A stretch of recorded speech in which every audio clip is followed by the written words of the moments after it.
Well, greetings, everyone, and welcome to another Tuesday evening. I think this will be our last. We're going back on our regular Monday schedule, but we thank everyone for coming and visiting us here on We the People. As you can see, I got my new threads on here, a nice red one, and I'm going to blame my tardiness on Brother Masada and his wife.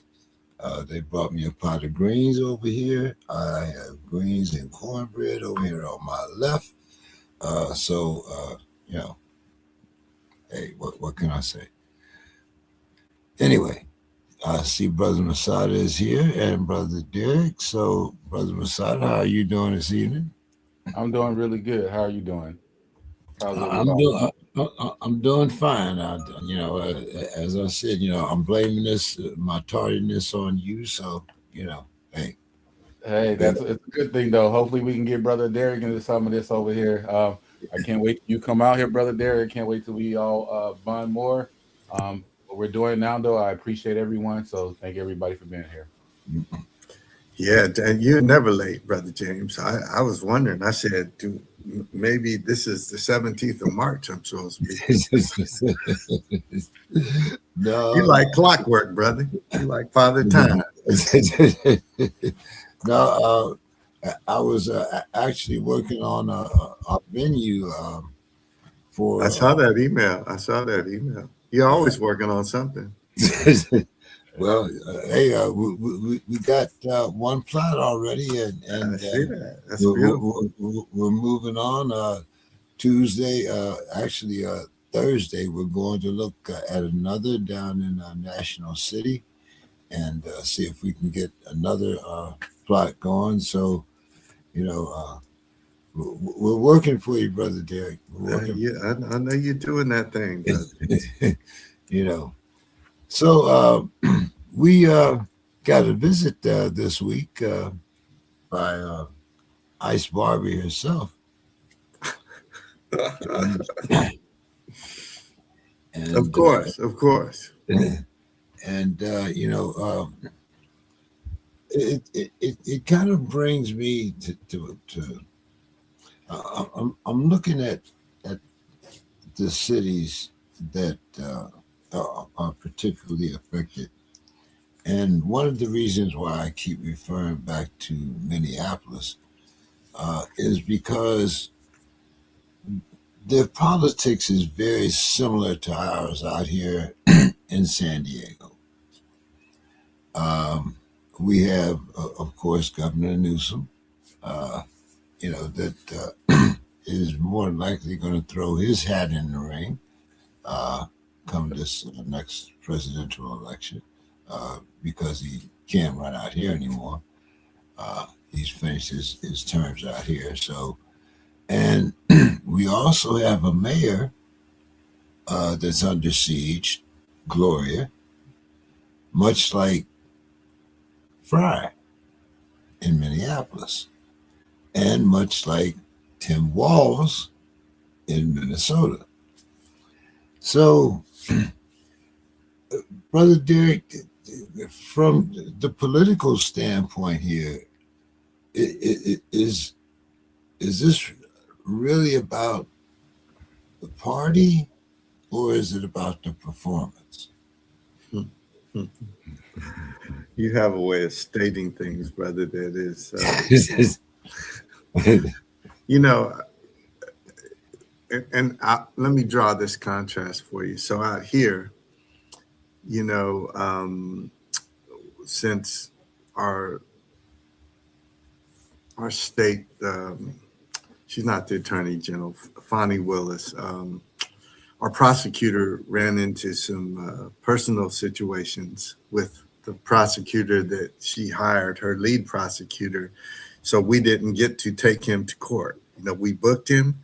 We fingerprinted him. We took his mugshot, which he wore as a badge of courage. But remember, he's the one that said, "I just need." Makes me feel like one of us, right? Yeah, he just said, "I just need however many votes it was." Remember, he came and specifically tampered with the election down here, but because she had some complications, and we didn't get to try him. And so you guys heard, I'm sure, that about 2 weeks ago he sent the Gestapo in, and they grabbed 720 voting uh, boxes, cases of votes, so they know where everybody voted. And so I'm just saying, because they dismissed the case here, he felt free to send his people in to grab all of the ballots, and because he already still swore that that it was not fair, that it was not a free and fair election, even though his Republican governor and that Republican governor's Secretary of State said it was. So, and they recounted 3 times. So I'm just saying that our politics in the state is very different. But since he lost, he used the same kind of tactics that he's using out here. And in here, y'all don't hear about this, but the third most people in the country have been arrested here in Georgia by ICE. And about 40 miles from where I live, in a place called Social Circle, they have turned what was supposed to be an Amazon warehouse to a detention center, and it's going to house 5,000 people. So it's going to house more people than the town that it's in. And that town has a Republican congressman, and they sold the rug out from under them while they weren't looking. And the people there are highly outraged because the place is going to be right next to a school. So we don't get the same kind of pub, but the same kind of crazy stuff is happening here, even with the Republican governor. But the fact that he lost that state is kind of what the problem is here. So yeah, it's definitely about slapping down people who oppose him or people who he doesn't like, and we know he's very vengeful, and so that's what we're seeing. Masada, what do you think? About this? I know. Don't worry about by the end of the hour. I'll have you up to temperature, but I'll start you out with some. You can let him ease into it. Is that what you're saying,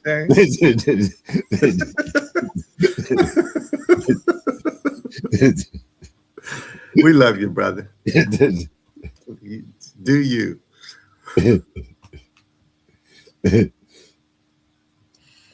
I think he's muted, James. I think he might have muted. All right. Now, before I answer that, you asked that question, I wanted to go to what he said about what's happening. I didn't know that's happening down there. They have places like that. That made me think of a place. I want to say it's in Montana, where the jail has way more people than the actual city or town itself. And it's like that's where they get all their labor and everything else from. And when I say that, I want to say because Montana, when you hear Montana, nobody thinks of how my picture looks in the background, how you look, how I look, how Brother James looks. But guess who's out there in that city and that jail mostly? Yeah. So. That's right. Yeah. Now, and consider the population ratio. How many brothers live in Bison, Oklahoma, or what's the capital of Pierpont, Montana? Isn't that the capital? I think it is something. One of those up in there. But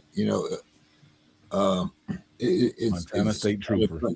It's kind of funny that you mentioned that, because within the last decade, we've had a migration, I want to say, of certain types of militia and individuals to Idaho, Montana, Iowa.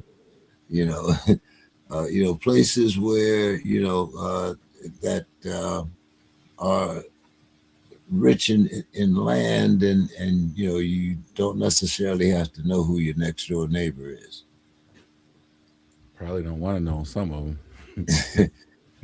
Well, if you live there, I'm sure some of them will get to know you. But go ahead. When, kind of talk because I think excuse me, where she spoke was Otay Mesa, Mm. and we have there's a determined camp out there. There is. People didn't know. Yes, there is. So, oh yeah, it might be one coming up in your neighborhood next. You never know. Yeah. No. Oh, my neighborhood. Yeah, nah, not my neighborhood. Listen, my neighborhood every other Sunday they host lowriders all around the block, shut down the block with a whole bunch of lowriders and a lot of other stuff going on. I don't think they want to try to do that in this neighborhood. And you turn right, that's called you go right. You know they call that over there near Southeast, so they ain't trying to come over there either. But Brother Derek, when you think of the swing, in politics, and how has it? Uh, I wanted to ask you the same question, I guess, that Masada asks every week. How did we get to this point where not only have we elected this man twice, but here's a man now, and when I first read it, I had to go back and read it again. But here's a man that supposedly in the Epstein files 1 million times. Mm. Did you know 1 million times? That's probably more periods than there are in your whole book, Brother Derek. Wow. I don't know. I didn't know that. I knew he's in there 1,000 times, but 1 million times, that's crazy. Because so sounds like he is the files. Doesn't sound like, right? If that's the case. I think, Brother James, and this is where I will agree with Masada. We let this happen. We let this happen in a very collective way. Congress let it happen. Us as voters let it happen. The Supreme Court let it happen. And now his power is unfettered, essentially. There's really not a limit to it because every time we think that he can't go any further, because now we have ships outside of Niger waiting to go in there. We've got ships outside of Cuba ready to go in there. We've got ships outside of Iran ready to go in there.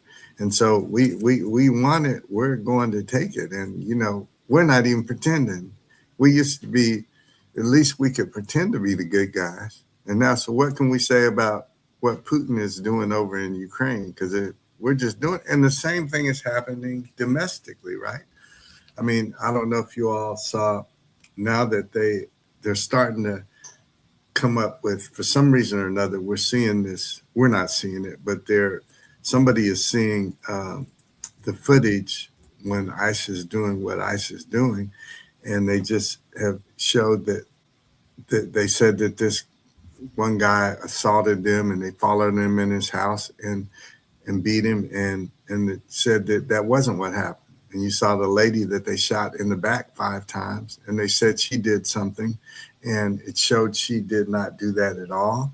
And so that's the only reason they're backing off some. And look, like in Minneapolis, they're packing up for the most part and leaving because But now, see, that's a misconception too, because when I talked to Mr. Scott, they're pulling out 700, but they're leaving 2,000 behind. Yeah. you Yeah, know, and they're calling that de-escalation, right? right, right. But I think I don't know that, and I'm not saying I shouldn't say that they're totally leaving, but I think that the scrutiny is there because it's being exposed that what they're saying is happening is not what's happening. What's saying people are saying, they tell you don't believe your lying eyes, right? So we know what we're seeing, and what we're seeing is proven to be correct, and so they are at least de-escalating, and it's not a total win, but I think it's a step in the right direction. Um, yeah, so well, So, Masada, what's your thinking here? Like I said, they pulled out 700, but they left 2,000, and they're going to take, and probably these 700 are going to another red city. I mean, excuse me, blue city, uh, because it's getting close to those midterms, and we've seen a turn as far as red and blue. We've seen some very interesting blue, but the thing that, because we're seeing blue, are we, and I'm talking about black and brown people here, are we seeing the progress, or are we still waiting for the crumbs? Um, That's a 50-50. First, getting back to, I want to get the numbers because y'all were talking numbers. You said a yeah. million. You said you thought it was 1,000. Then you said 700 troops. To stick with Minnesota real quick, brother Derek, they pulled out also because Minnesota did something that they weren't expecting, and they hit them in their wallets, and they hit them in a place they didn't expect when everybody on that Friday did not come in or go to work or go to school.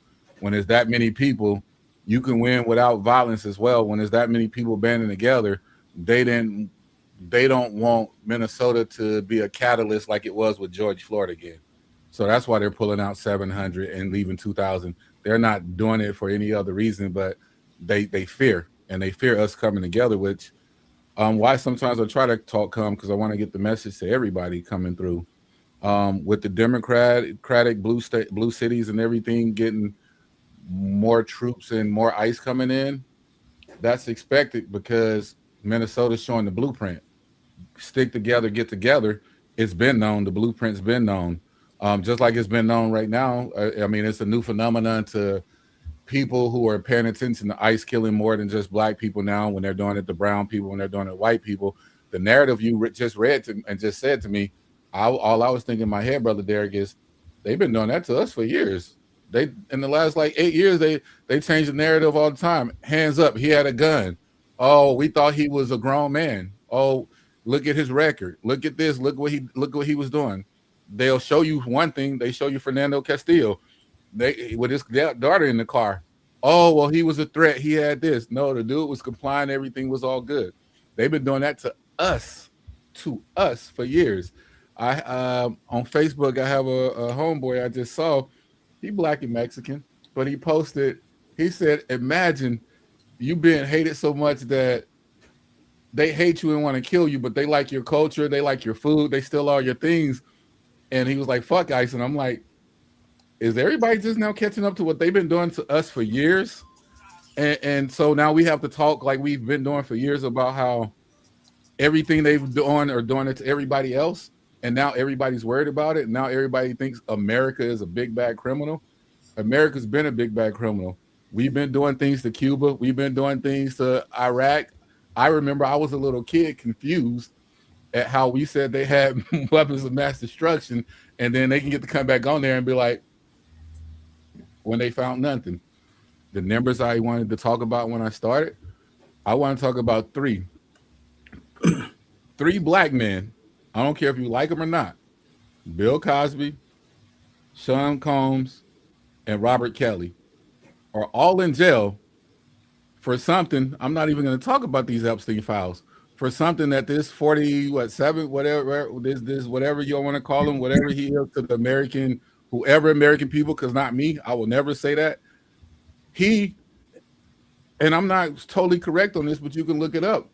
They're in jail for something that he admittedly paid off people to do, and then he's in the Epstein files, and we're gonna just sit back and be like, cool, and nobody's in an uproar.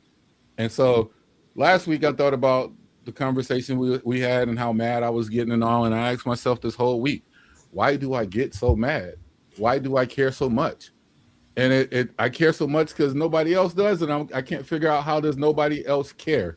How does no one else care? Because we shouldn't.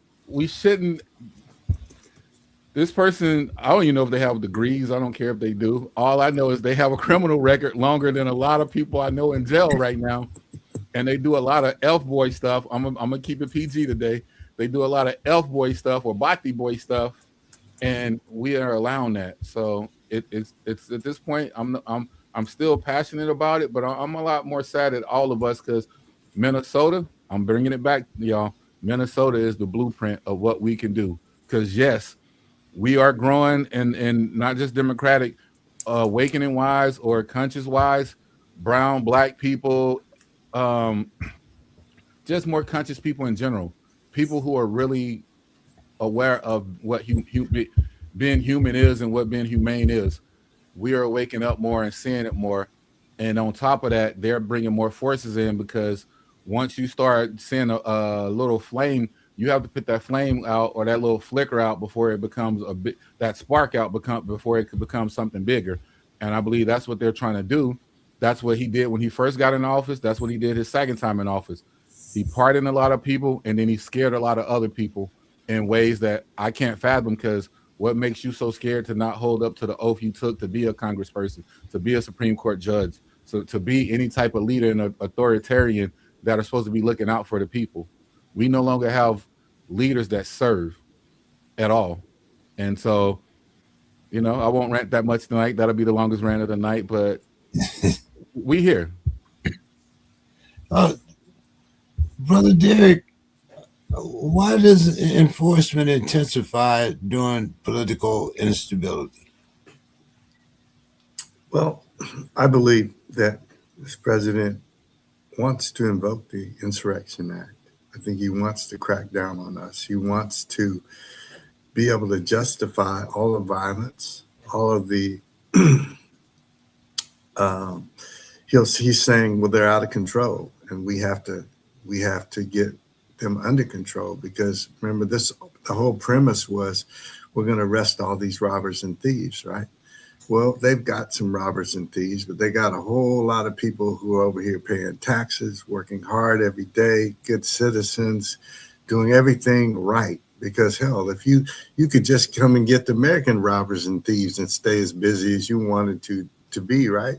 So, I mean, it really isn't about that. It's about, I think part of it is about making America white again.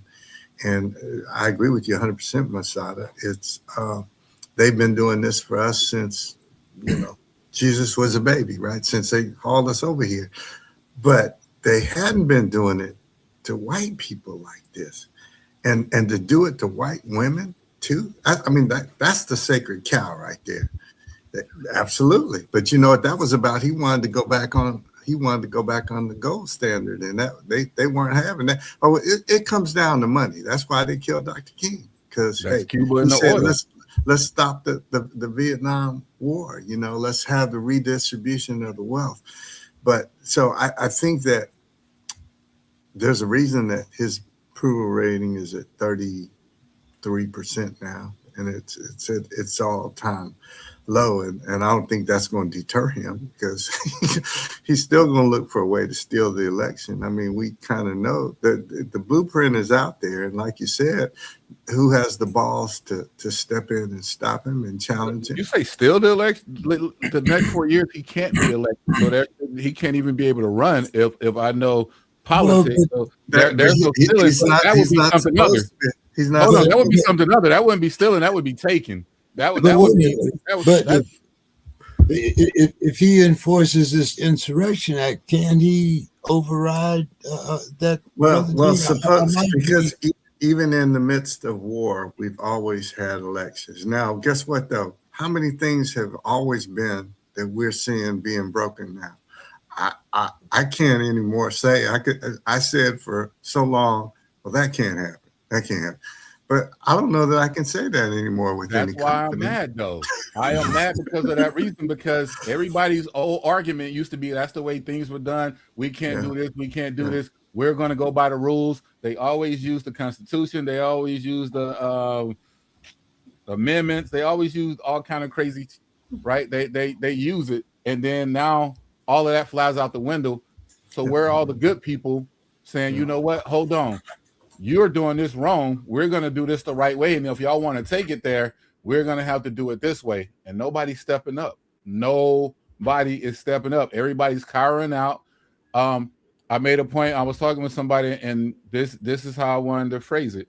They mentioned is it Al Green or someone, and they mentioned the I forgot the other representative. They're doing a lot of good things, and I'm like, so why won't all of them just stand up and say, you know what, we're done with this. We're done with this. We're all going to be done with this. He What's going to happen? He's showing you what he's going to do. He's already laid it out. Everybody keeps saying it ain't, but I think he had the plans. He threw it in everybody's face and said, "This is what we're going to do." Well, And what we're finding out, America is really white. They really want he's their whiteness. he sowed the seeds in his first term when he took over the Supreme Court, and people were kind of let that, well, uh, but when he set up the Supreme Court, and brother Derek, you talk about the things that he's done against women, and shooting the lady in the face. I mean, he substantially took away the woman's right to govern their own body when when they overturned Roe versus Wade. And I don't care. I know it wasn't framed in this particular fashion, but it is a myth that there are more black and white people, black and brown people that have abortions than there are people of a lighter complected race. Same with welfare. Exact same thing with welfare and the SNAP benefits. Medicaid. Yep. It's all those poor brown people. It's like, we got immigrants are coming over here and flooding the voting machines. Come on, brother Derek. I mean, really? I mean, what has made America so gullible in the last 12 years than they have been since the Civil Rights Act? I think that for one reason or another, he convinced a lot of people. He's one hell of a snake oil salesman. He convinced a lot of people that he was really for them, like the poor white people who are getting hurt worse than people in the urban areas because of them losing the SNAP benefits, them losing their health insurance. They thought he was for them, but we know he's not for them. And I think that and like young people who voted for him overwhelmingly, honestly, uh, now they are very much that's flipped totally. But I don't think that he really cares because he's got this bully pill for these 3 years, and he's going to make all the money he can. He's going to do everything that we allow him to do, and at this point in time, that's whatever he wants to do. And then we are just going to. What about all them farmers? Absolutely, they're getting screwed. That's what's happening. They're buying soybeans from Argentina and Brazil. I think Argentina is importing more beef to the United States than we're selling. How do you do that? When I go to the grocery store and I got okay. I'm going to show my age here, but I remember when hamburger was $1 a pound. Then it was $2.39. Then it was $3.95. Now I pay $6 for hamburger. $6 for hamburger. So you don't believe him, James, when he tells you that this is the greatest economy we've had since however long, and all this is wonderful. So you don't believe that, right? You believe your checkbook. You believe He your can come basket. live, he can come live on my budget. I have no problem with that. If he thinks he can manage it, then that's good. But see, I just don't understand. I get like Masada. I don't understand how you get a second term when you went $3 trillion in debt on your first term. Brother Zane, see, I was gonna be good and be quiet and let y'all keep talking like that. Y'all was like, yo, young people voted for him, black people voted for him, this voted for him. I'm really confused. Y'all gonna have to help me because I'm like, yo, I'm really simple minded.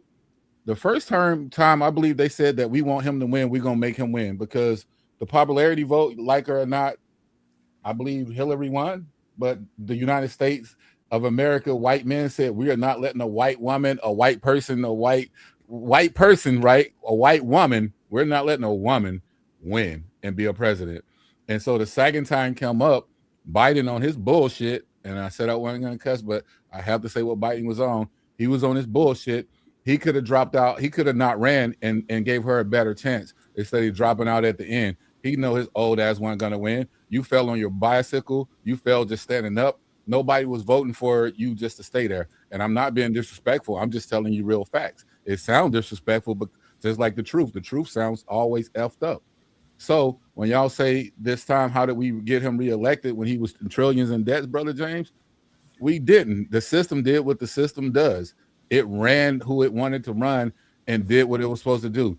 There was no way he was supposed to be able to run. There was no way he was supposed to be able to run. And we've bypassed all these laws. Everything Brother Derek said earlier, he's witnessing like, oh, that can't possibly happen. I remember when he had to go down to Georgia. I remember him getting convicted. I remember him getting these, and he still was able to run. And whether people voted or not, the reason this second time happened was they remember the first time that he ran and they voted, and all those people, some people who had never voted before, women, young kids, wanted to vote for Hillary. You don't even gotta like her. She knows politics. They all corrupt, but she won, and by a landslide. It wasn't by a little minuscule amount. It was the people, the American people, said what they wanted, and then the American system gave us what they wanted to give us, and so it's no coincidence that he's in here. So please stop acting like yo, it's a big surprise that they wanted that man to do what he's doing because they were too scared to do it themselves. That he is the perfect puppet for them. Nobody believes this dude is running around getting spray painted orange and shitting on himself and making these decisions. He's sitting. I'm serious. It's like a joke. I wonder often sometimes what people outside of America look at all Americans, and I'm like, they don't look at all Americans like that.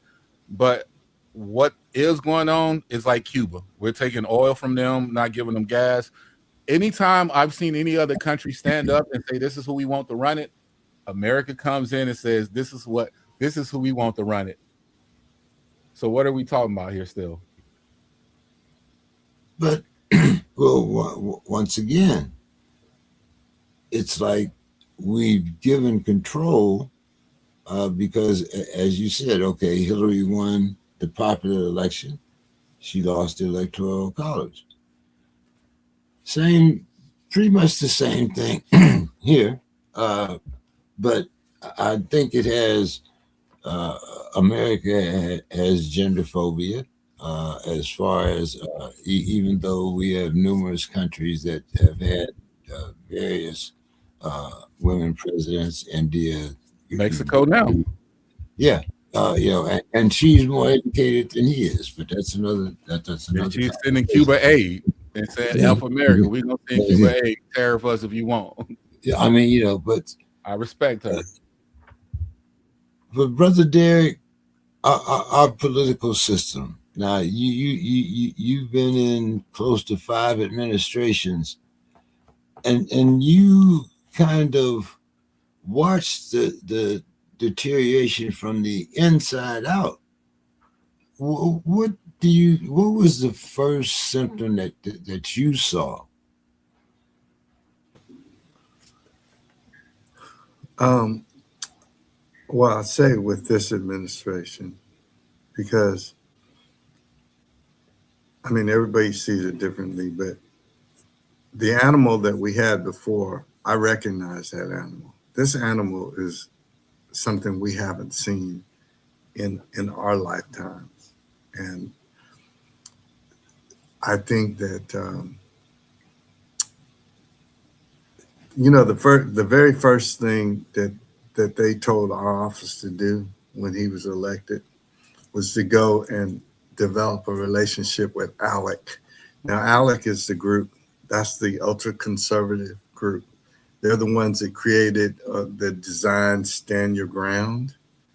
Remember, they allowed them to shoot Trayvon and say he was self-defense. All of these totally right wing white anarchist policies are many of them are designed by Alec. And so I just think that he is the only thing he doesn't say is just call us nigger in our face. I mean, he thinks it. His policies. I don't know if y'all heard that. In fact, and most of the people, a lot of the people pushing back against him are traditional Republicans, and it's weird because they decided that in Philadelphia, that's where, of course, uh, the first White House, well, or at least the first Capitol, was in Right. Philadelphia, and Adams was in the House first, and then next it was Washington. Adams didn't have slaves. Washington had slaves. So he told them, he told the Department of the Interior to go into the National Monument there and strip away everything that had any reference to slavery. Well, the Republican judge just said, you got to put all that back because you can't make this decision. This is the decision that has to be made by the state. So I'm just saying that he is really wants to make this country white again. And why I say again, like in I don't know if you all heard in Medgar Evers in Jackson, Mississippi. Remember Byron De La Beckwith lay in wait in the grass for him to come home. He pulled into his driveway. He shot him dead. His kids and wife pour out of the house, and he's bled to death. He told the Department of the Interior they cannot in that house have any literature that said he was shot and killed by a racist.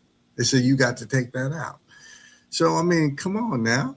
What we you had to go back to George Wallace, and George Wallace only had power in Alabama. This guy got power in the whole country.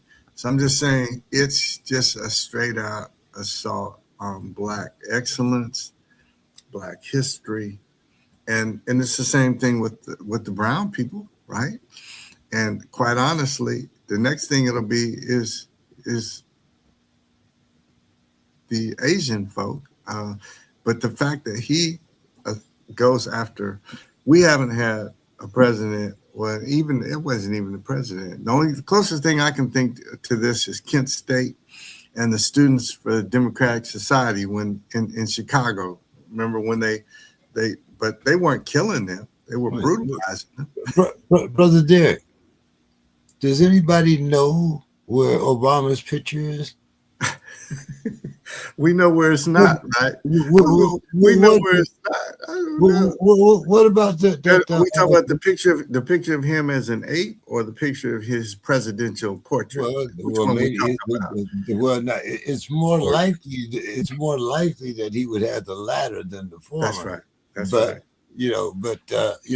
what about the bust of Martin Yeah. Luther King that people Yeah. used to see when they Yeah. walked in there? What room is that? You know better than I do, but It's somewhere in the basement, it's, shrouded. Right. Right. you know.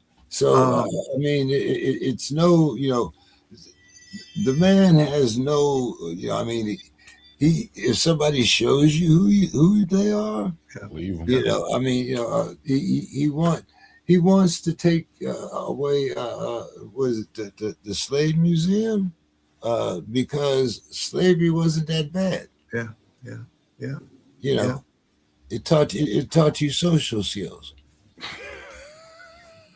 Well, remember that you remember that's what Ben Carson, the great surgeon, he's a great surgeon. But you Yes, know what he said? He said slavery was the first form of immigration, and yeah, it was yeah. really a good thing. So You know, you know they. we got one out here. His name is Larry Elder, but Candace Owens. We got a couple out here. But Ooh, oh, oh, oh. Yeah, I have to say a truth people might not like to hear. Um, that last one you mentioned, she said some intelligent and truthful things that we need to listen to as well. Are I you referring to Larry Elder? Who No, are hell you? no, no. Candace Owens. Okay. Candace Owens, She says some stuff that we might not want to hear, but we should hear, and not all of it. I'm not giving her anything but that. Also, is how do you feel, brother Derek? I forgot to even ask you about JJ Jesse Jackson today. Oh, you know, um, that's a complicated I his bet. story and history. I mean, look, one thing my old boss Joseph Lowry used to say is that all men have feet of clay. So, these great men who have done really significant things, most of them have some level of a checkered history, right? Because that's just the nature of people. We are imperfect people. Oh, However, I remember that he went and negotiated and got a lot of prisoners out from places in the Far East and over in, I think, in Korea. He was the real architect of Operation Breadbasket. And that was when they pushed these, like in Chicago, you had these companies and they wouldn't hire black people to be managers. They wouldn't use black vendors, and so what you did, you withheld that their business and their support. So they pressured these companies to do the right thing, and so they did a lot of really powerful things. Just the fact that he was the first black man to make a serious run for president, he did it twice, and so I think that he helped teach our young people. He said, I am somebody. Like he said, we're seeing this. They're doing all these replays of this. He said, I may be on welfare, but I am somebody. I may live in the ghetto, but I am somebody. I mean, I think he helped. It's almost like the Black Power movement. What do we want? Black Power. I think we had to, and Brother James will remember this. We're all about the same shade, but when me and Brother James were young, it wasn't they didn't like dark skin. Dark skinned people. That was my older cousins used to call me, and I was the youngest one trying to keep up with them. They used to call me Skillet. That was my nickname. And you can imagine what that did to my self image because the girls they didn't want no dark skin. That's yeah, flipped now, but hey, Adam oh, Clayton it's still Powell. alive. Adam Clayton Powell. Do you think that he could have got elected if he had been our shade? Exactly. That wasn't It's still happening, alive. and that's true. That's true. So I'm just saying that it's almost like to me the most significant thing, perhaps, that Obama did. And like you said, if Obama looked like us, he wouldn't have been elected. He was elected largely because of the white part of who he is and the way he presented, the way he spoke, and all of that. Uh, but that's the reality of who America is. But I think that he gave us the image of black people in the White House, and of course Trump was the backlash to that. He was the reaction of white America, because it's like that one. What did Mitch McConnell say? My number one goal is to make Obama a one-term president. He wasn't successful. Yeah. And Joe Wilson, the senator, the to me the racist. He's a congressman. I'm sorry, out of South Carolina, who stood up when Obama was making his speech and said, "You lie," and then he said, "It's the politically correct thing to be against the black man in the White House." So they just put it out there. No, this president, 45, 47, he just takes it to a whole nother level. He said, we just ain't having that. We ain't having black history. We ain't having no highlight of black excellence. We're not going to talk about slavery. So you said it was something you never seen. So would you just say he's the cousin that actually shows you? So he's the one, he's America's real face, because you have two of them. You would have the one that'll sit there and talk to you and all that, and then they go behind your back and talk crap.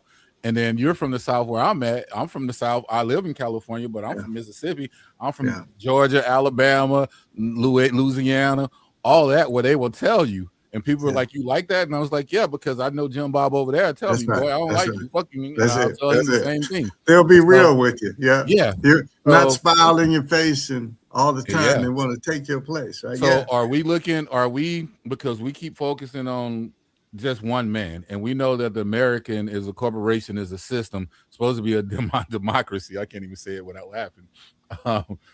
A republic, but Democratic Republic. Both, but it is neither. It is neither. That's why I'm having a hard time even saying it, y'all. We know America is just a paid system. Since we know it's a paid system, it's finally showing who runs it. We talked about tonight women not having the rights. We talked about Hillary. We talked about Kamala, and then we talked about this Trump being able to do everything he's doing and showing us how America really is. So I'm asking you all, is that America's real face, or are we just saying it wasn't? And I asked you the Jesse Jackson one because I knew it would be a hard one, because it's hard to see somebody doing so many good things, and you have to honor them for doing so many good things. And maybe they did one corrupt thing, or maybe they did an atrocious thing. And, when I hear about somebody being being able to be the first person to help Obama to be able to get in, I think what happens if MLK was alive, would he have not been one of the first ones to be able to run? Because he would have still been around this age, right? He should have still been around right here with Jesse Jackson, them, right? Yeah. So that's a lot to think about when I think about that. That's why I asked you that, because once again, with Obama or with anybody, with the Jesse Jackson, I honored the things that they did accomplish so that we can see that we can get in there. But sometimes I wonder, how do they get in there, or what happens when they're in there that makes them not be black? Because here's a funny thing about this chump right here. A lot of people say he's more ignorant than us, than Obama. When I say us, I'm saying Obama, and y'all know what I mean. Yeah. So just things that I think about. Here's a problem that I have, because during the time of Jesse Jackson, when you're talking about Brother Derek, I was more closely associated with the Black Panthers, and I was partially incarcerated during that time, so I was a little bit more militant than that. But the thing that I want to know is, we are still pointing to Jesse Jackson, MLK, Al Sharpton. Where is the new blood at? And why haven't we developed that in the political scene, Brother Derek? You're gonna throw me the hottest potato, huh? Well, that's a great question. I think that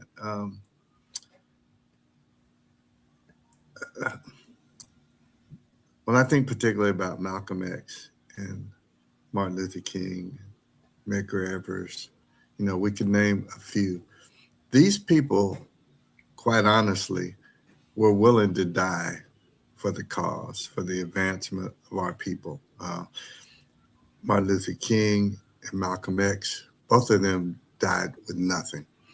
they, I mean, maybe you could say they could have and should have made more preparations for their family, but they really were in it for the people. There are a lot of leaders, big time leaders, who are quite wealthy. Now their wealth is relative, but I'm saying they didn't die with nothing, and they didn't know that their time was that they were probably going to die, but they were willing to sacrifice themselves to move people forward. And I don't know, and I'm not saying hell no, nobody wants to be a martyr, right? But I don't know how many people today, and that's the thing about Renee. Well, we got martyrs, Breonna Taylor, George Floyd. We do. I mean, they're making. But you know what? But let's think they're about it. Making more every day. But let's think about it. Breonna Taylor wasn't. I'm saying she was killed, but she wasn't standing up for something. They just broke in and gangstered her. Yeah. It's different. It's different than you going out there and you gonna be a target. That's a different story, I think. The reason didn't know he was going to be a target. He had a toy gun. I agree, but he was murdered straight up and down, but he wasn't. It wasn't he was trying to be some righteous person. Yeah, I'm just saying there's a distinction there. Yeah. I just don't. I don't know. I think that none of them.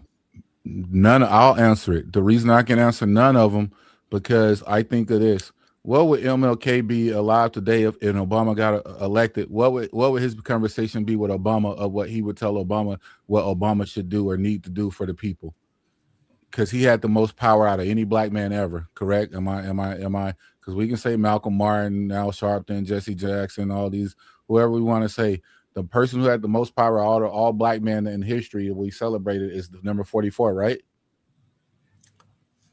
He had a lot of juice. I understand. Yeah. Listen, I understand he couldn't do anything because the real power doesn't lie there, and that's what I'm getting at. Listen, no, hold on. Let me finish this. I teach chess. I don't play it. I be BSing with y'all when I ask stuff like that. I do that to make you all think and be like, well, he don't have all that power, and I'm like, so the president doesn't have all that power. Then who does? So then Trump doesn't have all that power. Then who's really running it? Because if MLK sat with Obama, what would he want him to do? And why hasn't nobody else did it? But there's a difference between having power and usurping power. And Trump has usurped a lot of power. He's just taken it. He hasn't. He's a gangster. He's a gangster. Whereas Obama was the nice guy, because Obama should have put a judge in there before he left. Obama he did a lot of bending over that he shouldn't have done, and I don't know if they gave him any grease or not, but But see, the argument y'all use with Obama, y'all said Mitch McConnell, which I've been next to that creep. Like I sat next to him, ate right behind him, and wanted to throw up. He looked like he should have been died a long time ago. But y'all say that him and all the Republicans and other people were fighting against Obama, right? So bad that he couldn't get a lot of stuff done. So my question is, when we strictly talking politics now, if Obama didn't have power, because being president doesn't give you power, and of course you got the Supreme Court and you got Congress and they have, I'm blanking out, but what I'm trying to say is they have all that power to stop Obama. And I know it's more Republicans in there now than it is Democrats. But why aren't the Democrats fighting just as hard as all the racists were fighting just as hard against Obama? Where are they at?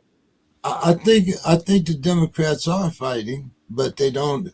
Like it's like you're bringing a knife to a gunfight, because you have Trump has put his own personal judges in the Supreme Court.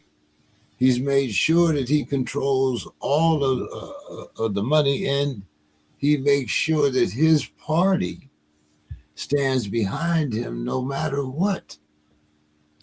I don't think he's making that. I think his party just want to do that, and they're hiding behind him, because if you don't want to stand behind him, you don't have to.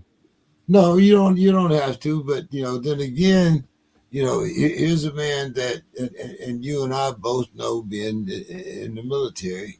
Here's a man that has declared war on four countries, three of them that don't even have an army. We always do that. You know, We but always do that. we, but even under Obama, we had to give money back to Iran. I've never seen any president do that. What about you, brother Derek? Obama deported so many people and did other things too. I don't Oh want to talk. yeah, yeah. I don't But want the thing, to. but the thing of it is, see, Obama did it in a lawful manner.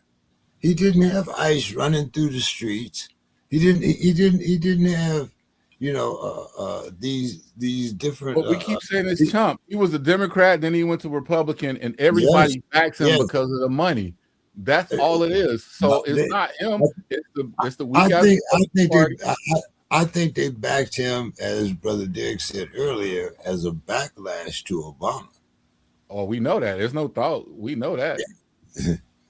So I understood. I kind of understood the first term, because I think any white man that they ran against Obama, against against Hillary, would have won, because once again, I don't think that America will, in my lifetime, put a woman in as president. But also, there are things, and you've seen it, I've seen it, and you've mentioned it so many times, and it should be a national outcry. How can this man do so many things that it's like Star Trek. He's gone where no other man has gone before. Yeah, he will do things. So Obama, and I great respect for a lot that he did, but Yeah. he played nice. Okay, he wasn't going to take the gloves off and just He say, played "Well, too nice. I'm going to be a gangster." He He played didn't too feel nice. like he could do that, and some people say, "Well, if I did that, there would never be He another did. black person." I don't know, but yeah, he He didn't didn't think he want could to. do that. He He should have didn't he want should to. have pushed through that Supreme Court justice, He and didn't want to be he the didn't do end it. in the White House, Yeah, brother yeah, Derek. He did. He yeah. had 8 years. If Malcolm would have, Right. if Malcolm or Martin would have sat with him, those last 2 years, the last 1 year, when we asked that question, you asked that question, Brother James, and I say zero. There are no martyrs today because Brother Derek said it. Nobody wants to put their skin in the game. Everybody's too comfortable, and that's my point when I say it with the Democrats.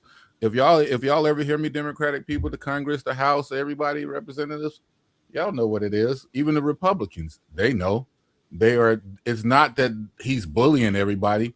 He played to everybody's fear, from the old white people to the poor white people. He played to their fears and played to what they really want to see again. When we say make America white again, we mean go back to the days where if you were white, you can buy a house or you would get a house given to you, while if you were black, you couldn't buy one. So with all that, once again, it's not just chump, and that's the point I be trying to make, or I be making, when I be focusing on, hey y'all, why didn't Obama do this? Oh, because the House and everybody was against him. So then why aren't Democrats really putting their foot down? And Albert, oh, go ahead, go ahead. Hold on, brother. Hold on, brother. We got somebody in here that I've been trying to get in for a long time, and this is Mr. Scott. Mr. Scott lives in Minneapolis. I've done a few shows with him, my sports, as well as some other things. But the one problem that I have with Mr. Scott is Mr. Scott always comes on the sports show and wants to talk about ice. But Mr. Scott, where you at? Well, James, I got a new computer here. Can you hear me? Yes, we can hear you. But you can't. I don't know what this red thing is here. I don't know how to. This whole computer thing has just ruined my whole day. Trying to get this stuff together. I'm telling you, why they do this? You just want one thing, and you got to do 10 things to do one thing. These people. But yeah, this Minneapolis thing, man, I'm telling you, is Now, really something. hold on, Mr. Scott. Sure. Let me give him a little background here because Well, let me see if Mr. I can get a Scott picture lives going. right down the street from the George Floyd corner here. He has to walk through these these ice barriers or whatever you want to call them in order for him to just do his normal business. Please So, make Mr. Scott, tell us about what's going on up there. And you know, like I was trying to give a little background, but tell us what's really happening. Well, apparently they sent ICE up here, what they were saying, because of the Somali fraud. See, the Somalis, and they've been running a game. Boy, they've been running a real good game, getting millions of dollars with fake daycares and autism. And the thing with me and autism, I mean, they're not no doctors. What do they know about autism? So it comes down to, why are people giving them all this money? With no oversight or nothing.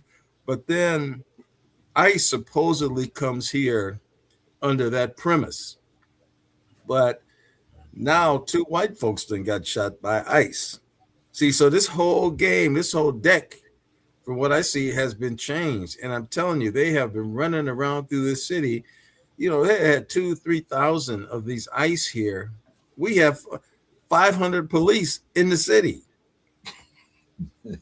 500 police in the city. And then they're just, you see cars, man, just speeding around, no license plates, darkened thing, all the windows all darked out. And then I've actually gone by a gas station in my neighborhood where the ICE guys, and that's when they had that other guy, that kind of Barney Fife looking guy. I thought he was so tough, Bavino, whatever his name was. They were all at the gas stations, just getting some cigarettes or some pop or snacks. And man, the people saw them and they ran them out of there and they started tear gassing them. And it's a wonder nobody got shot there, because that was, they say it's ratcheting down this original premise of fraud. It just seems to be, they don't even talk about that now. And my buddy lives in Houston. He said that there is more Mexicans in Texas than there are in Mexico. So what if this was what they were going to do? But see, their economy is not going to allow all that down there. See, that economy is not going to have that. So this is a real false narrative, and we have just a dangerous, awful guy as a president, just an incompetent fool that we have as a president. And it all stems from there. So I don't know I'm sure you gentlemen have a take from what you see from afar here in Minneapolis, but right here, it's ground zero for some reason. I mean, it is. Why here? And it's almost like he's attacking Democrats, trying to tag a Democratic. Well, you're hurting. And what really made him look bad, see, I was a supervisor for the child protection, Hennepin County. I worked with Amy Klobuchar when she was the attorney general for the county, Hennepin County. I worked with these people. When they took that little kid and took him and a dad, that stems from, they don't want to work with the police. They don't want to work with our social services. They don't. I mean, if that child had a mother. So if the dad, okay, well, if he's got to deal with some legal stuff, let the child go to the mother. But I think the mother was afraid because they thought they may throw her in the police car. But there's relatives. There's a process that you can do that. And what they did with that kid really made them look bad. It really made them look bad. Now, Mr. Scott, tell us a little bit about the big rally, and that was in the snow. I mean, people were out there in the snow protesting. It wasn't just snow. It's 15, 20 below zero and wind chill. but they were out there. I mean, that was an amazing thing to really see the pushback. And I know they didn't expect that. They did not expect that. And the pushback or kind of put them on their heels. And then they go ahead and kill the nurse, the man nurse, Mr. Pretty. I mean, that was just so. I mean, those are just, I'm Veteran gonna say too. it, they're just punk ass moves to do shit like that. That is really just to go ahead and kill somebody like that. They're unarmed. That's murder. All right, y'all guys, come on now. I brought you a Minneapolis resident. You can. I'm gonna let Brother Derek talk with him because he'll have the more intellectual questions. I'm just, I hear 15 bodies below chills and cold, and I'm proud of Minnesota. I'm proud of you all. That's all I want to say is I am very proud of what y'all did. You muted, Brother Derek. Yeah, absolutely. I agree with that. Minneapolis is There you go, Mr. Scott. the leading force of the resistance. And one of the things that Masada just said, we've always seen that the experience of Black and lesser to brown people here in this country, but you executed an ideal noble citizen, a white guy that they lied on a bunch of the nurse said he had a weapon, he did this, he was being aggressive. So that, the picture shows the truth. And so they don't care. And when you get to the place where you will execute white people, now they've always executed us and Black people but this is white people, model citizens in this country. And so, but I think he wants to be able to execute the Insurrection Act, and he wants to lock down this country and just do whatever the hell he wants to. And Amy Klobuchar, who I like Amy Klobuchar, but the reality of it is she says that this isn't who we are. This is exactly who we are under this particular administration because, we just haven't, he tranched the line. He's taken us to places we never had thought we were going to, all the way back to the 60s and before. And so I think that he's going to continue to do what he's done until somebody stops him. And Minneapolis at least made him back up. But it's not over because he's just going to find another way to keep pushing the envelope, pushing the needle until I don't know when it's going to stop. Now, Mr. Scott did make a point there. He asked, why do you think Minnesota is a testing ground? What's your thoughts?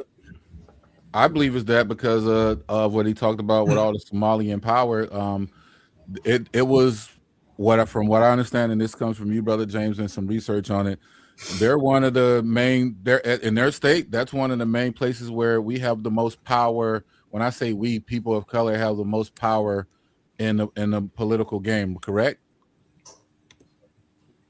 Somalis. Yeah.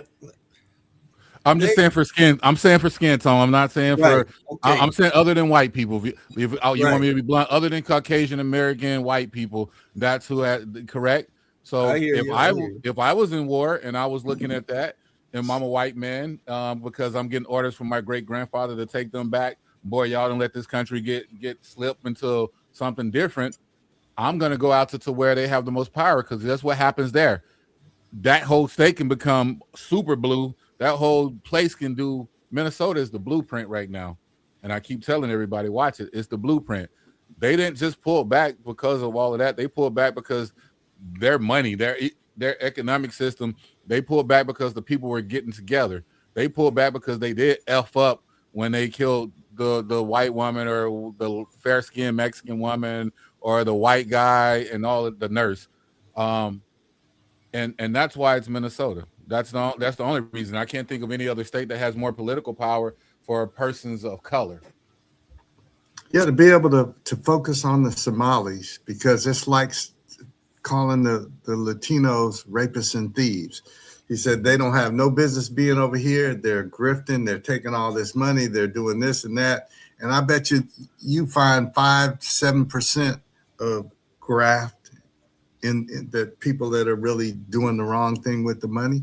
Hell, you can look at the wrong thing. Everybody doing the wrong thing. White people, black people. The two people that went to jail were white, though, weren't they, Mr. Scott? Well, they claim now they say that they've arrested thousands of people, that they have done all of this. Well, I haven't seen that. I don't know that that's a true statement. And see, the Somali dynamic, it's really an interesting dynamic here because they're making inroads, and the thing is, some of the inroads is like looking from the outside in. It's kind of like, why are you giving them all of this money? How is this? What, and they're supposedly doing daycares. There's a daycare that's about around the corner from me. Me and my son drive by there every day. My son lives a few blocks from me. We've never seen a car there. Never seen a car. But after this guy come out with this little movie about daycare, there's cars there every day now. There's cars every day. So I mean, they are somehow, I don't know what the relationship is with the Somalis. They've been able to really bulldog here. They have a lot of the mosques. They demand that they can have prayer and that, but they don't all believe that. That's like any religion, where everybody doesn't believe that they're going to be devout religious people. They're not all. They're out here carjacking people. They're out here doing some of the same stuff. So it's just an interesting dynamic how, you get an Ilhan Omar with all this background stuff of, even maybe coming here illegal, marrying her brother, and then now with this white guy who a month before she had hired the white guy to do her finance, or he was like a political guy collecting money for her. Okay. And so they were saying all this money's going to him. And she said she didn't know him. She got on TV and said, this is a business. I don't know him. A month later, she's married to him. A month later, she's married to him. So, their level of nefarious activity, I think it's organized. And I think they've been able to figure a way to, and they've taken a lot of this money already out of here. They're never going to get this money back. I mean, this money's then gone over to Nigeria and Kenya, and they will put on TV the people that work at TSA at the airport, that Somalis have come there with suitcases full of money. And the people look at it and they don't say anything about it. So there's more to this than meets the eye. That's all I can say. There's more to it than meets the eye. I mean, we have a long time Jewish community here, St. Louis Park, a city. They elected a young girl, Somali, as the mayor. How does this happen? I mean, I just it's very difficult to put your head around this. And then Keith Ellison. Now he's in the fire because they have videos and things of him meeting with the Somalis and telling them, "Oh, we're going to take care of this. They're not giving you the money. We're going to stop them from harassing you." Getting contributions. The mayor getting contributions. That was another thing that I wanted to ask you about. Yeah. The conflict between, because you guys have always had a thing about Mayor Fry and his view on law enforcement. In fact, I think your former police chief is now the police chief in L.A. I think somewhere out here in California. If he is, I don't think he's a police chief. He was supposed to be. They wanted him in San Jose, but I don't think he didn't go. Okay. He didn't go. So, what about the conflict now between Mayor Fry and ICE and Governor Walz? Okay. Well, I'll go back a little bit before that. There was a Somali that went against Fry to be mayor of Minneapolis. Okay. He knocked out a longtime brother from this neighborhood that was on the state senate, and Somali knocked him out. Somali thought he was so bad, he was going to run for Minneapolis mayor. They went to the convention, the Democratic convention, and they endorsed him. He was endorsed.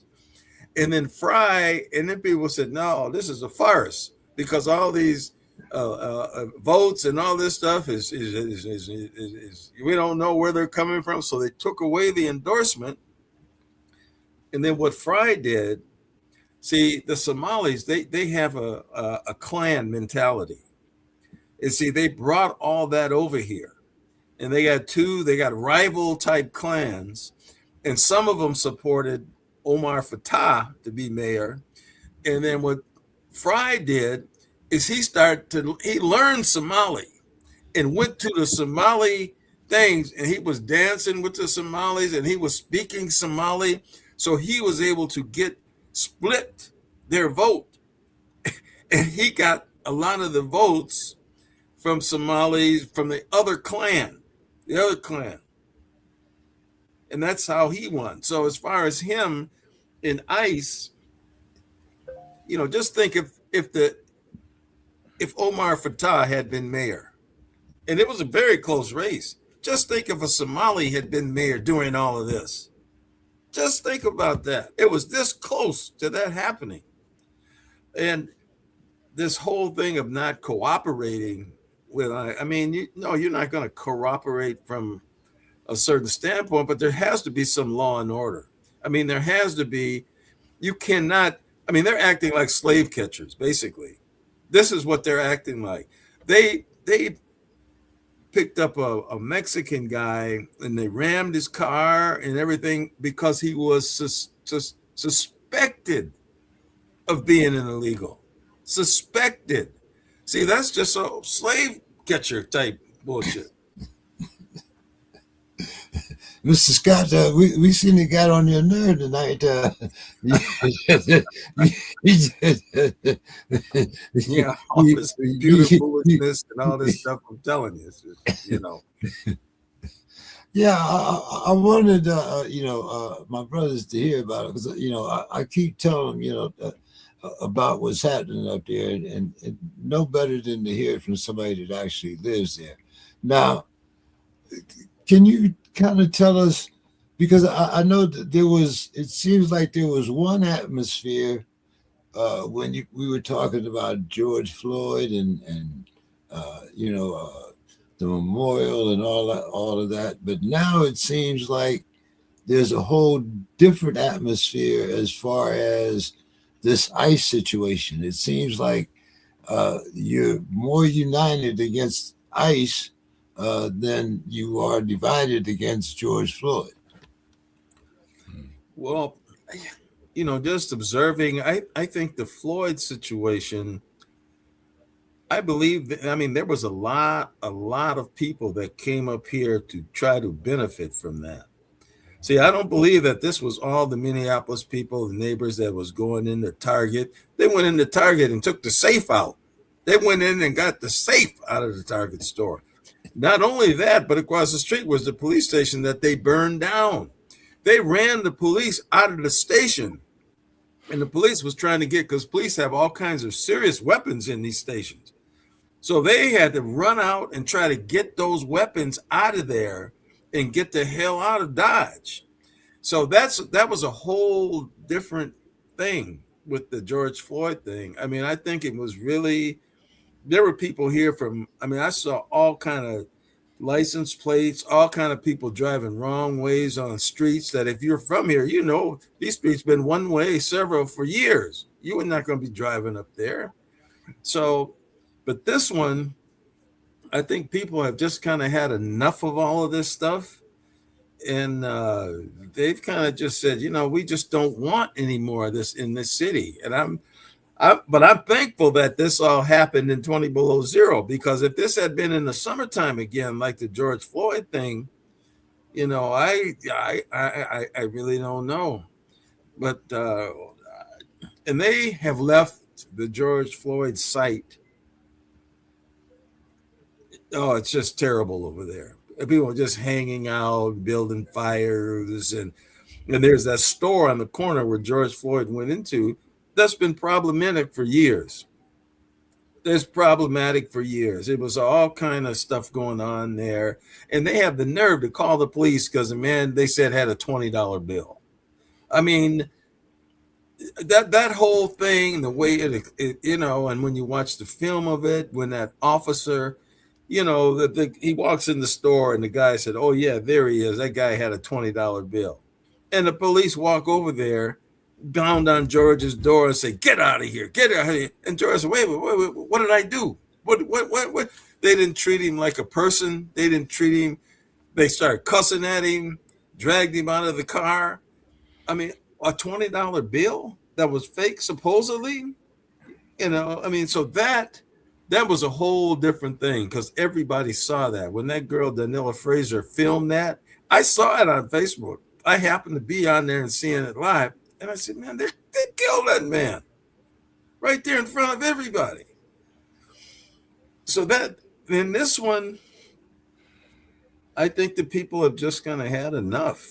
I mean, of this kind of thing, and they're just willing to come out in 20 below zero weather and boy deal with that. And they went to the hotel downtown where ICE was staying, and they went in the hotels and tried to roust them out of there. It's I mean, but it's could have been a lot more dangerous this time. I mean, it's two people died unnecessarily, and they should be held accountable for that, for those murders. And that's what pisses people off too, because when they killed the girl right away, they said, "Well, that's fine. That's he didn't do that's not anything."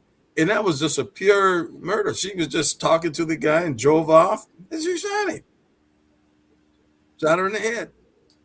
Yeah, 3 times in the face. Hey, yeah. So, but guys, like I said, I brought Mr. Scotty. If you guys got any questions, anything that you want to ask him, observations. Yeah, I had a question or two, and it's always good to hear somebody who lives in an area, and you see things that we probably wouldn't have. You mentioned the slave patrol, and the same thing happened here. And that wasn't in downtown, but down near Savannah, where Ahmaud Arbery, it was like the slave patrol that they sent after him and executed him and tracked him down. So yeah, those things still happen.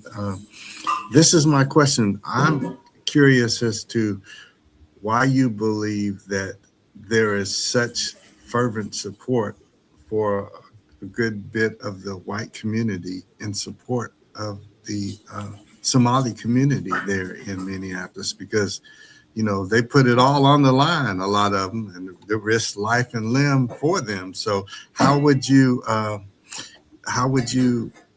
say that? Why is that happening like that? Why are they so fervent and committed to being protective and supportive of their neighbors? Well, that's what I have really tried to figure out. And there's a faction of people here that I, work and talk with, and they say, well, that's because they're all in on it. I mean, they say that that's because that they've gotten some of the ill-gotten gains, that they are getting some votes, that they're getting things they're getting something out of this. I mean, that's the only thing I can think of, because they never, and even the Somalis, like Ilhan Omar, the mayor, there's a guy that runs a place called CARE, this Jelani Hussein, who jumps up all the time. They talk about a lot of the things that are being done to them, but they don't condemn the stuff that the crooked Somalis are doing. They don't condemn it at all. They continue to say that they're just being scapegoated. They don't talk about the fact that there's billions of dollars the Feeding Our Future thing was the biggest COVID scam thing in the country, but they don't say. So that's the part that's a very good observation, because that's a $1 million question for all of us here. I mean, they should be accountable just like anybody else would be. And there is a guy on the Minneapolis City Council. Okay, now the guy that was on the Somali that was on there before him is head of the Minneapolis Housing Authority, and they're in all the low income housing. Somalis are all in there now. They Section 8. My wife used to work at the Section 8 office, and people would have to wait years to get one of them vouchers. They'd have to wait years, and they're filling up all of them. And so when he left the city council to be head of the housing authority, he put his buddy in, another Somali, on the city council. This one, his wife and him had one of the Feeding Our Future businesses. But now, since he got the word that the heat was coming, he claimed he got out of it. And so Ellison shut down her business and just said, well, we're just going to shut it down. No, didn't do any punishment or anything, charging her about Feeding Our Future. He said, well, this business, we're just going to shut it down. So there is something there, and I can't put my hand on it. I'm not that close to that. Mr. Scott, tell these gentlemen a little bit about yourself, about your book, and your background a little bit here. Well, just basically, I don't want them to think I'm just bringing anybody over here. Come on. Well, I'm not all that. Believe me. I'm still trying to pay my bills like everybody else. But I've been here all my life. My dad wrote books on the Twin Cities Black community, 50s, 60s, and 70s, and it's now been released as an anthology of all those books in one, 500 pages. And so from that, we were able to put together a nonprofit. We did a new book updating the work that he did, where we got a national award for that. We've just completed a documentary on some of the, positive things in the Black community here people may not know about. And there's some of my good friends are in the video, some people that I just met, people like Steve Winfield, his brother Dave. I'm sure if you know baseball at all, you've probably heard of Dave Winfield. And so he's been in it. Some of my good friend Gary Hines, who I was in the Sounds of Blackness actually when they started. I played bass. And Gary Hines, he's in the video. He's still running good and hard with the Sounds of Blackness. And we, in the documentary, we just talk about the city and how a lot of us came from other areas, and they came with a purpose at that time, to brave all this cold weather, to get here, to live in this ice box. My mom came up from Talladega and Birmingham, Alabama, and I asked her, why you bring us up to this ice box? Well, it would have been better to stay down there, And I said, well, it was getting out, and so we got out too. We came. But they all came with a purpose, and all of us, I'm reading this book called The Warmth of Other Suns. And that book is so interesting because it talks about the Great Migration and how many people, for example, a lot of people in Louisiana went to Oakland, California. And they kind of went as a group to a lot of different places. And our group, came from Talladega, Birmingham. And some of them stopped, like my grandfather says, some of them stopped in St. Louis, some of them went to Cleveland, some went to Chicago. His sister went to Detroit. And he said, I just stayed on the train and kept going. He said, I'm just going to keep riding. And so, but it was a different kind of a mentality. I mean, when I read that book, I'm so proud of all, our ancestors and people that were able to, redlining, all these things that were done to keep us down. I go to Detroit and see my sister. She's a doctor at Oakland University in Michigan. And so she lives in a place called Southfield. I don't know if you're familiar with Detroit. But when we were kids, see, my grandfather lived in Detroit. When he got out of the service, he worked for Chrysler. He was a supervisor at Chrysler line. And so we would never go to that area, that. And they actually have, like, that rapper put out a song, 8 Mile. Yeah. There is actually a fence. It's a concrete thing that covers this whole thing. And on the other side is the black folks, and on the other side, and there's a part of that when I was in Detroit. We were in a certain area, really nice. We were going to a concert or something. We got kind of lost, and we went across a bridge, and we were in a place called Westland. And all of a sudden, when we got there, none of the grass was mowed on the sidewalks. Everything was unkept. Trash was everywhere, just like across the street. So, I mean, these kind of things, with our books and with our things, I think it's important that somehow we keep that spirit. Somehow we keep that and realize that our resilience is what's got us this far. And if we can't keep it, we're not going to get any farther. All right, guys. Well, let's Masada, you want to give us your final thoughts for the evening, and anything you want to share with Mr. Scott? See you, Mr. Scott. Tuesday, we're moving back to Monday, so I'm going to keep sending you these links, and sooner or later you'll come down here and talk with us brothers instead of trying to talk. Anyway, yeah. But Masada, you got the floor here. Yeah, no, this week is come again. I thank you for coming on here, Mr. Scott. I wrote down that book. I would love to know the books y'all have, because I love to learn more knowledge. The fight that's out there, that's here, that's everywhere, is all of our fight. So thank you for keeping it up.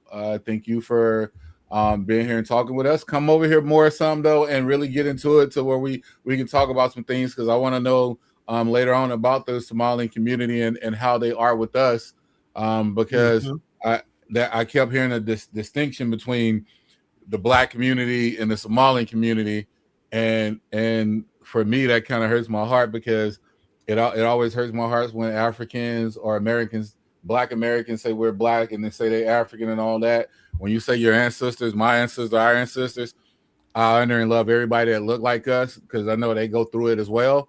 But also at the same time, I know that if some of us get to a certain place, that's why we had the house and that's why we had the field. And I'll rather be part of the field all day. But somehow the house and the field have to come together, so we're one. So please come back and let's talk some more to the rest of the world, people watching out there, people who are going to watch. All I ever preach on or have my little sermons on, if you take them that way, is unity. I do say Black unity first, because you always got to figure out who you are and where you come from and know what we are. I'm tired of being resilient. I love being resilient. I'm tired of being resilient. I want to be comfortable enough to where we're all living good and being respected as we should, because the narrative I heard with the people in Minnesota that's white, or the people I'm hearing now that ICE are doing to it with the Mexicans, it has been done to us for years and years. Mr. Scott, I'm originally from Mississippi, so trust me, I know a lot of history. I live in San Diego, California, but I know a lot of history, and so I really love us. I don't like our narrative. I want us to rewrite our own narrative, and I want this nation to be a nation for everyone, because it's never been for everyone.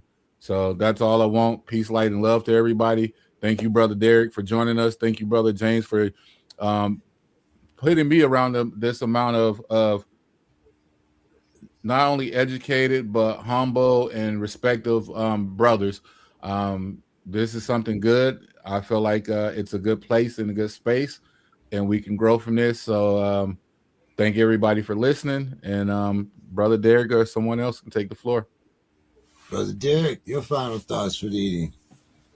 Well, I am glad you came, and you definitely gave us a different perspective. I would like to hear some real empirical evidence in terms of why the people, particularly seemingly everyday white people in Minneapolis, are so profoundly defiant and supportive of the Somali community. It's hard for me to believe they're all getting bought off. And maybe that's the independent spirit of the people, partly in Minneapolis. But I love to. It's always good to hear different perspective, because some of that I had not heard or been exposed to. But I think that I have much love and respect, because when the needle gets moved in this country, it's when white people are willing to put that kind of skin in the game that we put in this game for 400 years. But that was a given. But when white people who are strong, respectable, and honorable are willing to die for other people, that's a real statement. And so big ups to Minneapolis, and all of us have to continue to remember that freedom isn't free, never has been, never will be. And so let's just keep pushing, and hopefully the commitment that the people in the Minneapolis area have shown and made is a model for all of us. And not that we need people to continue to die for this cause, but I'm glad that they've been willing to do what they've done. And I think it's shaken up this country. Not enough Masada yet, but it is making a difference, and people are pushing back. And it gives you hope. It's a starting point. It's not the ending point, but it's a starting point. And when this country and this leader is willing to hey, just sacrifice all these women. Did you say leader? Who were you talking about right now? You just lost me. I'm just the person that's 45, 47. Oh, okay. Please don't use no title like, dude. Please don't say leader. I didn't state that title with it. I think former President Obama just referred to it as a clown show. It is that. I 100%. I will not dispute that at all. It wasn't so serious. Brother Derek also has a book, Mr. Scott. You can see I don't know if you can see it up there, but okay. Tell him the name of your book there. Yeah, you can see it, Masada. The longest 4 years of my life. Yeah. Youth in the Field by Black Fed in the Trump administration. And because I have worked for the last 5 presidents for political appointees in each administration, starting with Clinton through the first 2 years of Biden, I do think I'm fairly qualified to make comparisons.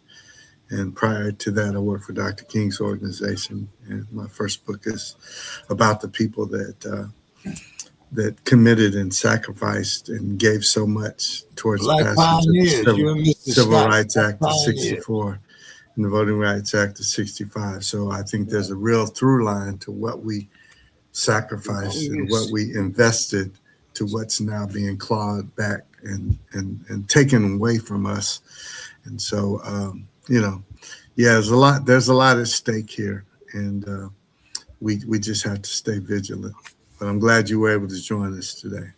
Yeah, it was my pleasure. It was my pleasure. And I've been meeting you guys, and like you say, different perspectives, and kind of, we're here with all the stuff going around. It's kind of nice to hear from people that, what's their perception of really what is going on there. What are they? I had a chance to go to St. Louis years ago, and this was right about at the time of Michael Brown. I was there, and I went to the protests. I went to and it was an interesting thing, because there was a protest right across the street from the police station there, where the fire department and the police are right across the street. And they were just looking out the window at the crowd. They didn't even come out. They were just peeping out the window. But the crowd, I was talking to a lot of people, white people, and a lot of them were students. A lot of them were like law students from Eastern schools. It was just very interesting that a group of people that come to kind of just see what is really going on out here.